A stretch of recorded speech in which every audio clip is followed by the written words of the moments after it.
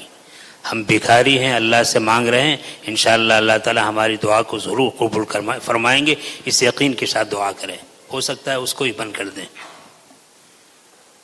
بجلی ہے بند کر دیں. سبحانك اللهم وبحمدك وتبارك اسمك وتعالى جدك وجل ثناؤك ولا إله غيرك. سبحان الله والحمد لله ولا إله إلا الله والله أكبر ولا حول ولا قوة إلا بالله العلي العظيم. سبحان الأبدي الأبد, سبحان الواحد الأحد, سبحان الفرد الصمد, سبحان رافع السماء بغير عمد, سبحان من بسط الأرض على ماء جمد, سبحان من خلق الخلق فعساهم عددا, سبحان من قسم الرزق ولم ينس أحدا, سبحان الذي لم يتخذ صاحبة ولا ولدا, سبحان الذي لم يلد ولم يولد ولم يكن له كفوا أحد. اللهم صل على محمد وعلى آل محمد كما صليت على إبراهيم وعلى آل إبراهيم إنك حميد مجيد. اللهم بارك على محمد وعلى آل محمد كما باركت على إبراهيم وعلى آل إبراهيم إنك حميد مجيد. اللهم صل على محمد النبي وأزواجه أمهات المؤمنين وذريته وأهل بيته كما صليت على إبراهيم إنك حميد مجيد. اللهم صل على محمد كلما ذكره الذاكرون وصل على محمد كلما غفل عن ذكره الغافلون. اللهم صل على سيدنا ومولانا محمد وعلى آل سيدنا ومولانا محمد صلاة تنجنا بها من جميع الأهوال والآفات وتقضي لنا بها جميع الحاجات وتطهرنا بها من جميع السيئات وترفعنا بها عندك على الدرجات وتبلغنا بها أقصى الغايات من جميع الخيرات في الحياة وبعد الممات إنك على كل شيء قدير. ربنا آتنا في الدنيا حسنة وفي الآخرة حسنة وقنا عذاب النار. ربنا لا تؤاخذنا إن نسينا وأخطأنا. ربنا ولا تحمل علينا إصرا كما حملته على الذين من قبلنا. ربنا ولا تحملنا ما لا طاقة لنا به واعف عنا واغفر لنا وارحمنا أنت مولانا فانصرنا على القوم الكافرين. ربنا ظلمنا أنفسنا وإن لم تغفر لنا وترحمنا لنكونن من الخاسرين. ربنا اصرف عنا عذاب جهنم إن عذابها كان غراما. ربنا ظلمنا أنفسنا وإن لم تغفر لنا وترحمنا لنكونن من الخاسرين. ربنا أتمم لنا نورنا واغفر لنا إنك على كل شيء قدير.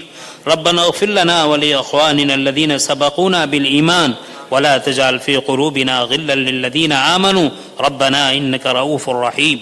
اللهم إنا نسألك علما نافعا ورزقا واسعا وحلالا طيبا وشفاء من كل داء. اللهم بارك لنا فيما رزقتنا واغفر لنا وارحمنا إنك على كل شيء قدير. اللهم آتنا علما نافعا وفهما عاليا ودراية شاملة ونفسا راغبة إلى تحصيل العلوم.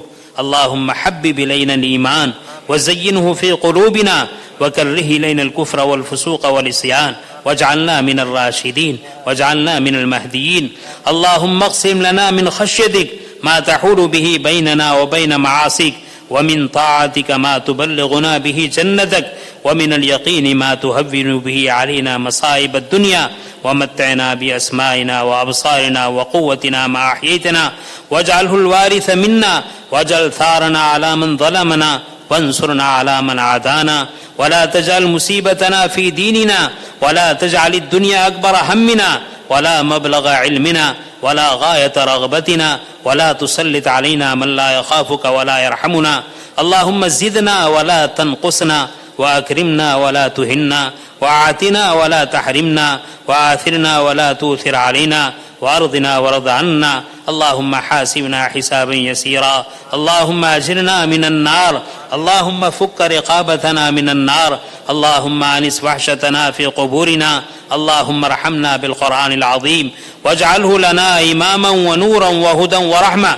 اللهم ذكرنا منه ما نسينا وعلمنا منه ما جهلنا وارزقنا تلاوته آناء الليل وآناء النهار واجعله لنا حجة يا رب العالمين.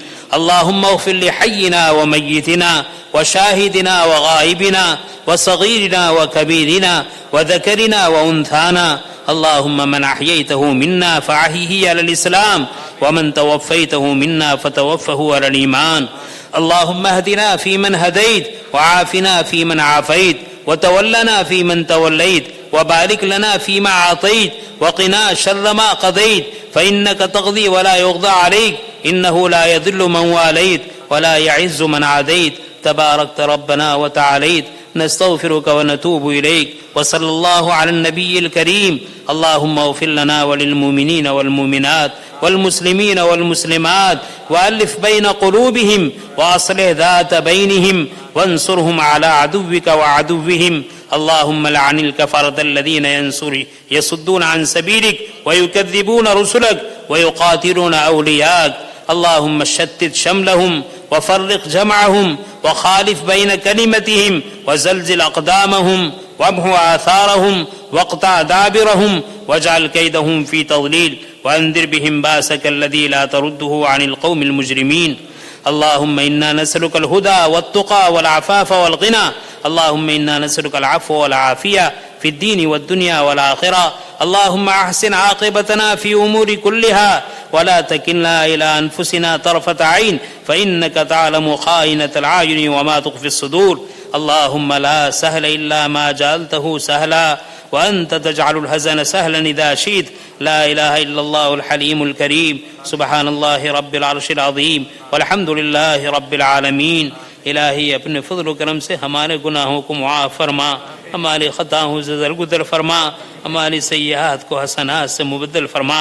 الہ العالمین ہم گنہگار ہیں، خطا کار ہیں، ریاکار ہیں، سیاہ کار ہیں، اقراری مجرم ہیں. اے اللہ ہمارے سارے گناہوں کو معاف فرما، سارے خطاؤں سے درگزر فرما. اے اللہ آپ بڑے کریم ہیں، اے اللہ آپ بڑے رحیم ہیں. اے اللہ آپ کی دی ہوئی نعمتیں کھاتے رہیں، پیتے رہے، پہنتے رہے، استعمال کرتے رہے. جب وقت آیا تو آپ کی نافرمانی کرتے رہیں. الہ العالمین اس جرم کو معاف فرما.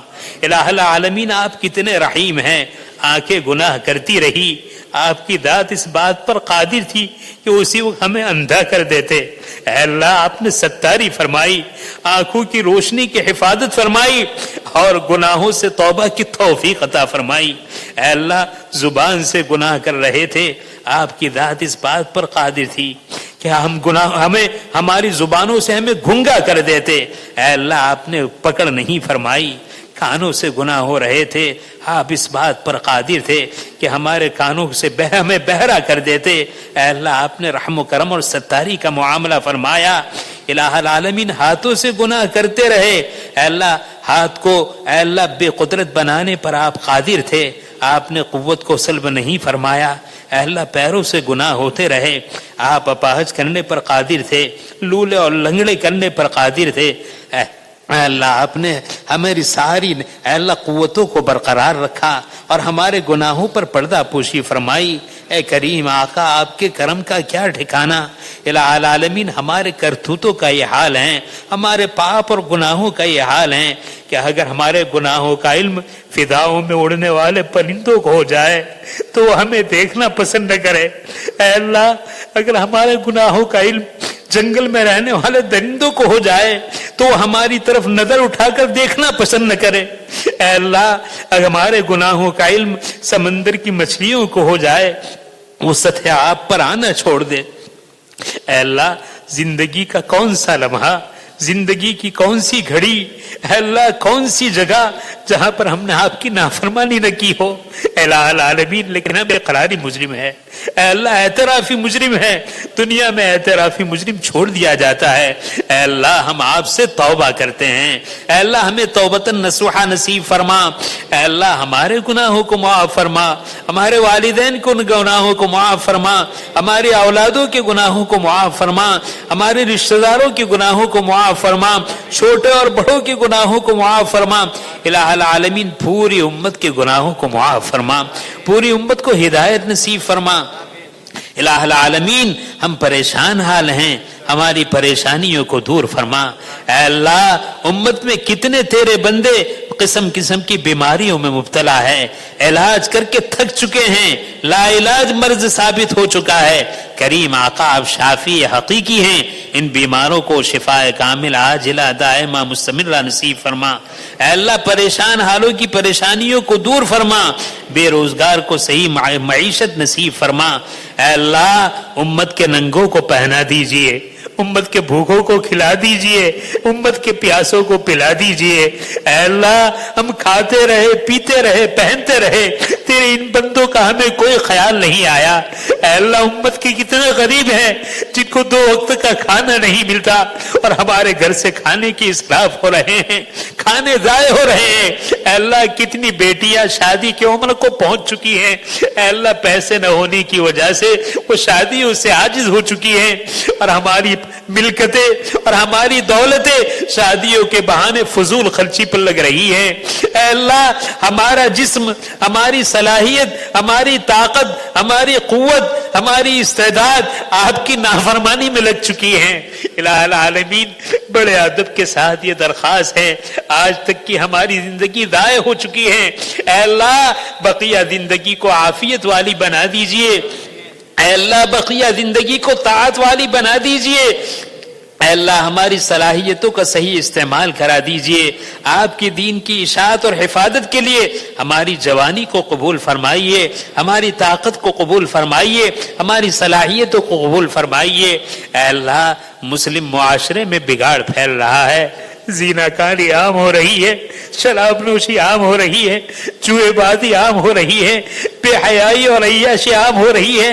اے اللہ رزق حرام عام ہو رہا ہے، اے اللہ کون سا گناہ ہے جس سے ہم بچ پا رہے ہیں؟ اے اللہ قلوب ایسے سخت ہو چکے ہیں، ایسے سیاہ ہو چکے ہیں کہ جب تک تیری نافرمانی نہیں کرتے، جب تک گناہ نہیں کرتے، اے اللہ ہمیں چین نہیں آتا۔ الہ العالمین ہمارے حال پر رحم فرما۔ اے اللہ قلوب اے اللہ معاصی کے شکار ہو چکے ہیں، پاپی بن چکے ہیں، اے اللہ کہنے کو مسلمان ہے، ساری ادائیں غیروں کی اختیار کیے ہوئے ہیں۔ اے اللہ سنتیں ہمیں نہیں بھاتی، دین کی باتیں ہمیں سمجھ میں نہیں آتی، دین ہمیں اچھا نہیں لگتا۔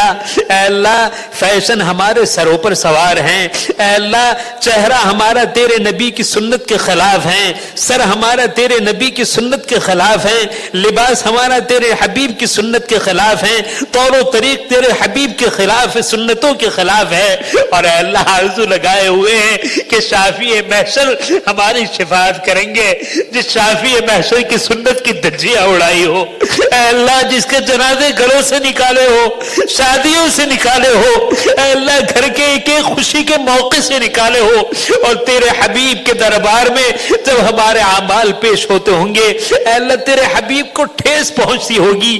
اے اللہ ایسی بدعملی کے ساتھ تیرے حبیب سے ہم کس منہ سے شفاعت کی امید رکھے؟ اے اللہ ہمیں معاف کر دیجئے، اے اللہ ہمیں معاف کر دیجئے، اے اللہ ہم پر رحم فرما دیجئے، اے اللہ ہم پر کرم فرما دیجئے، اے اللہ ہم سب کے سارے گناہوں کو معاف فرما دیجئے، گناہوں سے نفرت عطا فرما دیجئے، گناہوں سے بعد نصیب فرما دیجئے۔ اے اللہ طاعت کا ذوق اور شوق نصیب فرما دیجئے، عبادت کی حلاوت اور اے اللہ لذت عطا فرما دیجئے۔ اے اللہ نبی کریم صلی اللہ علیہ وسلم کی ذات عالی سے محبت فرما دیجئے۔ اے اللہ وہ حبیب جو ہمارے لیے پیٹوں پر پتھر باندھ رہا، الہ العالمین وہ حبیب اے اللہ طائف میں جس کے اے اللہ پائے مبارک لہو لہان ہوئے، اے اللہ بے شمار صحابہ اے اللہ جنہوں نے ہمارے خاطر اے اللہ اپنی بیویوں کو بیوہ بنانا منظور کیا، چھوٹے چھوٹے بچوں کو بھوکے رکھنا منظور کیا، اے اللہ ان سارے قربانیوں کے بعد جو دین ہم تک پہنچایا، اے اللہ اس دین کی قدر تو کیا ہوتی؟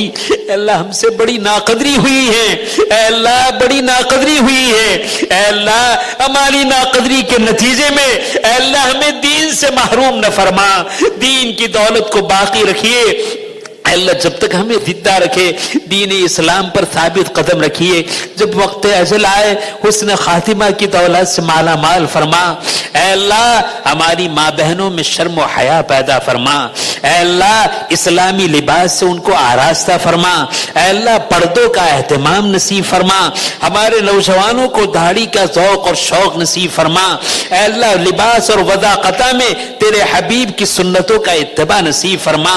الہ العالمین آپ کی معرفت نصیب فرما، آپ کا تعلق نصیب فرما، آپ کی نسبت نصیب فرما، آپ کی ولایت نصیب فرما، اے اللہ آپ کی رضامندی کا جذبہ نصیب فرما، آپ کی ناراضگی سے بچنے کا اہتمام نصیب فرما، نبی کریم صلی اللہ علیہ وسلم کی ذات عالی سے محبت فرما، آپ کی سنتوں سے محبت نصیب فرما، سنتوں کی عادت دلوں میں پیدا فرما، زندگی کے ہر شعبے میں نبی کریم صلی اللہ علیہ وسلم کی سنت کو زندہ کرنے کا جذبہ اور توفیق نصیب فرما۔ الہ العالمین ہمارے حال پر رحم فرما۔ اے اللہ گناہ کر کر کے دل سیاہ ہو چکے ہیں، اے اللہ دل گندے ہو چکے ہیں، اے اللہ گناہوں کی جڑ ہمارے دلوں میں جم چکی ہیں، اے اللہ کوئی طاقت نہیں ہے جو ہمیں گناہ سے بچائے سوائے آپ کی طاقت کے، سوائے آپ کی محبت کے، سوائے آپ کی حفاظت کے۔ الہ العالمین ہمارے قلوب کو آپ کی یاد سے منور فرما، الہ العالمین ہمارے قلوب کو قرآن کریم کی تلاوت سے منور فرما، الہ العالمین امت مسلمہ پر رحم و کرم کا معاملہ فرما۔ اے اللہ جو امت مسلمہ بلندی کے اوج پر تھی، اپنی نادانی سے، اپنے معاصی سے اور اپنی نافرمانی سے اے اللہ ذلت کے گھڑے میں گر چکی ہیں، اے اللہ جس کو آپ نے سمجھا انہوں نے ہمیں دھکے دے دیے ہیں، اے اللہ ہم نے عزت دنیا میں سمجھی ہیں اور دنیا نے ہمیں ذلیل اور خال کر کے رکھ دیا ہے، اے اللہ جو کامیابی آپ کی رضامندی میں تھی، اے اللہ سب کو ناراض کر کے سب کو راضی کر کے آپ کو ناراض کیا ہے، اے اللہ دنیا کی ذلتی کو ہم نے دیکھ لیا ہے، اے اللہ سب کی ناراضگی کے ساتھ آپ کو راضی کرنے کا جذبہ ہمیں عطا فرما، آپ ہم سے راضی ہو جائیے، آپ ہم سے عفو درگزر کا معاملہ فرمائیے۔ اے اللہ ہم کمزور ہیں، اے اللہ عدل کا معاملہ نہ فرما، اے اللہ ہم کمزور ہیں، اے اللہ فضل و کرم کا معاملہ فرما، عفو درگزر کا معاملہ فرما، اے اللہ ہمارے بیماروں کو شفائے کاملہ عاجلہ دائمہ مستمرہ نصیب فرما، اے اللہ ہمارے مرحومین کی مغفرت فرما، ان کے درجات کو بلند فرما، ان کے سیئات کو حسنات سے مبدل فرما، اے اللہ حضرت مفتی صاحب کو شفائے کاملہ عاجلہ دائمہ مستمرہ نصیب فرما۔ اے اللہ کتنے مردوں نے کتنی عورتوں کے ساتھ نکاح کیا ہے اور ان کی گود اولاد سے محروم ہیں، اے اللہ ان ساری گودوں کو اولاد صالحہ سے مالا مال فرما، اے اللہ جن کی اولاد بیمار ہیں ان کو شفاء کاملہ عاجلہ دائمہ نصیب فرما، اے اللہ جو بے جوڑ ہیں ان کو جوڑ نصیب فرما، اے اللہ کتنے رشتے امت میں نکاح کی نسبت پر وجود میں آئے اور ان کے درمیان نا اتفاقی اور ناچاقی ہیں اور معاملہ طلاق تک پہنچ چکا ہے، کریم آقا قلوب آپ کے قبضے قدرت میں ہیں، ٹوٹے ہوئے دلوں کو آپس میں جوڑ دیجئے، آپس میں محبت اور مودت پیدا فرما دیجئے، اے اللہ کتنے رشتے نکاح کی نسبت پر وجود میں آئے، کہیں عورت ظالم ہے، کہیں مرد ظالم ہے، کہیں عورت مظلوم ہے، کہیں مرد مظلوم ہے، اے اللہ ان مظلوموں پر رحم فرما، ظالم کو ظلم سے روک دیجئے، اے اللہ کتنے نوجوان ہیں گھر میں پاک دامن عورتوں کے باوجود زناکاری کی لت میں مبتلا ہے،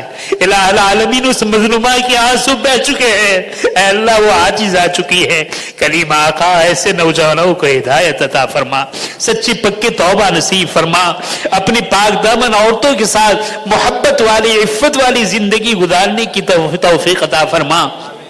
اے اللہ ماں باپ کی شکل میں آپ نے جو نعمت عطا فرمائی ہے اس نعمت کی قدردانی کی توفیق عطا فرما، اس کی ناقدری سے حفاظت فرما، اس کی نافرمانی سے حفاظت فرما، اے اللہ ماں باپ ہونے کے ناطے اولاد کے جو حقوق ہم پر عائد ہوئے ہیں اے اللہ ان حقوق کی ادائیگی کا اہتمام نصیب فرما، اولاد ہونے کے ناطے ماں باپ کے جو حقوق ہم پر عائد ہوئے ہیں اے اللہ اس کی ادائیگی کا اہتمام نصیب فرما، اے اللہ ہمیں اور ہماری قیامت تک آنے والی نسلوں کو اے اللہ عقائد حقہ، علوم نافعہ، اعمال صالحہ، اخلاق فاضلہ سے مزین اور مالا مال فرما، الہ العالمین ہمیں اور ہماری قیامت تک آنے والی نسلوں کو اے اللہ عقائد باطلہ، علوم فاسدہ، اعمال قبیحہ اور عادات رذیلہ سے حفاظت فرما، اے اللہ ہماری حفاظت فرما، ہماری نسلوں کی حفاظت فرما، اے اللہ گناہوں کی شکل عام ہو چکی ہے، عفت کے ساتھ رہنا مشکل ہو چکا ہے.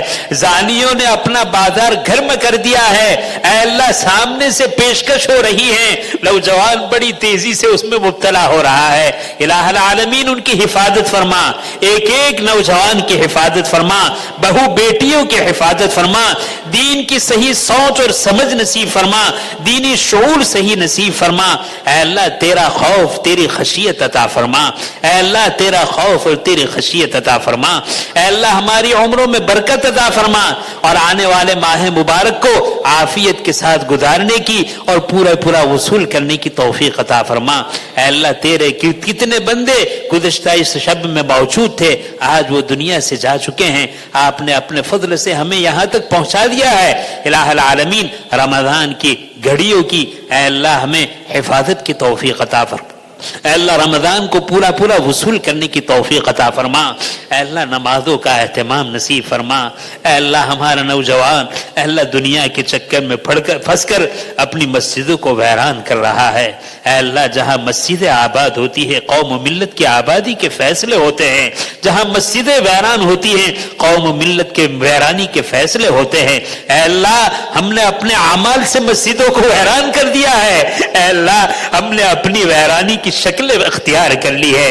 الہی ہمیں ہدایت عطا فرما, ہمارے نوجوانوں کو نمازوں کا اہتمام فرما. اے اللہ ماں بہن بہو بیٹیوں میں نمازوں کی پابندی کا اہتمام نصیب فرما. اے اللہ جن پر زکوٰۃ فرض ہو چکی ہے اہتمام کے ساتھ زکوٰۃ کی ادائیگی کا اہتمام نصیب فرما. جن پر حج فرض ہو چکا ہے فرض کی ادائیگی کی شکلیں اور صورتیں پیدا فرما. اے اللہ حقوق واجبہ کی ادائیگی کا اہتمام نصیب فرما. اے اللہ موت سے پہلے موت کی تیاری کی توفیق عطا فرما.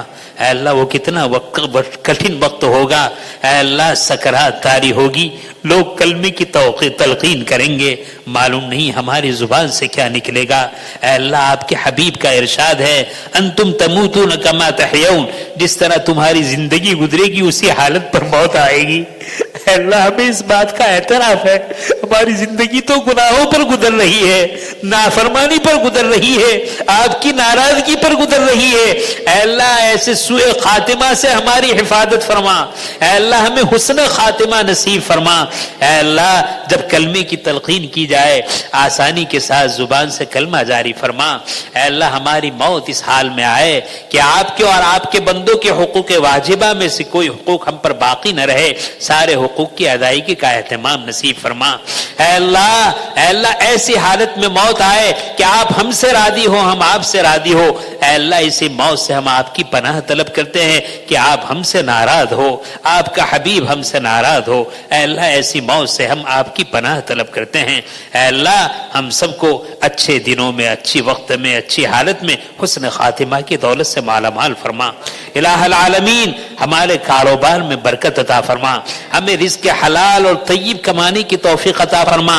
اے اللہ رزق کی اے اللہ حصول کے بازار گرم ہو چکے ہیں. اے اللہ دھوکہ دہی عام ہے, فریب عام ہے, جھوٹ عام ہے, حلال اور حرام کی تمیز ختم ہو چکی ہے. الہ العالمین ہمیں رزق حلال اور طیب عطا فرما, رزق مشتبہ اور حرام سے ہماری حفاظت فرما. الہ العالمین ہمیں آپ کی طاعت والی زندگی نصیب فرما, آپ کی رضامندی والی زندگی نصیب فرما, آپ کی ناراضگی والی زندگی سے حفاظت فرما. اے اللہ وہ کیسا وقت ہوگا ہمارے جسم سے روح نکل چکی ہوگی. اے اللہ ہمیں غسل دیا جائے گا. اے اللہ غسل دیے جانے سے پہلے اے اللہ غسل توبہ نصیب فرما. اے اللہ کفن پہنانے جانے سے پہلے لباس تقوی پہننے کی توفیق عطا فرما. اے اللہ قبر میں سونے سے پہلے قبر کو سنوارنے کی توفیق عطا فرما. عذاب قبر سے ہماری حفاظت فرما. اے اللہ ہمارے مرحومین کی قبروں کو جنت کے باغیوں میں سے باغ بنا دیجئے. اے اللہ ہماری اور ان کی قبروں کو جہنم کے گھڑے بننے سے حفاظت فرما. اے اللہ پل صراط سے گزرنا آسان فرما. اے اللہ حساب کتاب آسانی سے طے ہو اس کی شکلیں پیدا فرما. اے اللہ نامہ اعمال داہنے ہاتھ میں ملے اس کی شکلیں پیدا فرما.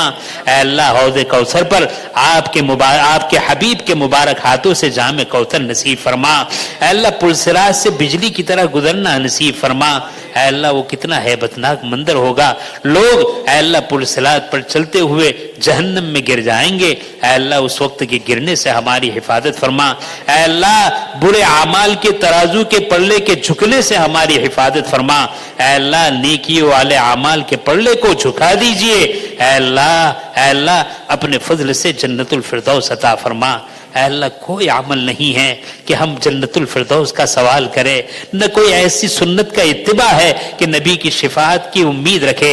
ہاں الہ العالمین آپ کے رحم و کرم پر اور آپ کے فضل و کرم پر آپ سے نبی کی شفاعت بھی مانگتے ہیں، آپ سے جنت الفردوس بھی مانگتے ہیں، آپ سے آپ کی رضا بھی مانگتے ہیں۔